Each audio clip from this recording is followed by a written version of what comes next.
fait, la jeunesse, si vous voulez, dans la mesure où le gouvernement a été incapable de lui apporter une réponse, je le redis ici, le revenu, vous savez, le RSA ou alors le revenu d'autonomie jeunesse qui est réclamé par l'opposition de gauche depuis des mois et des mois, il existe dans 23 pays européens sur 27.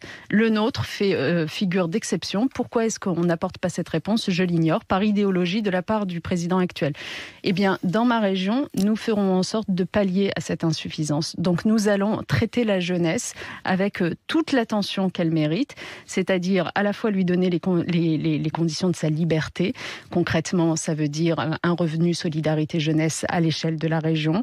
Ça veut dire un revenu universel à l'échelle de la région ? Sur critères évidemment de revenus.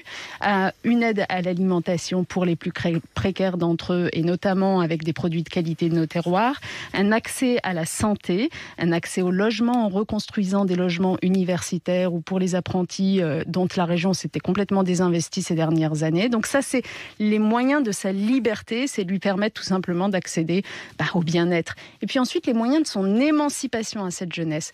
Là, il s'agit de la former et concrètement, je le disais tout à l'heure, la formation professionnelle a été laminée malheureusement dans notre région depuis 2015.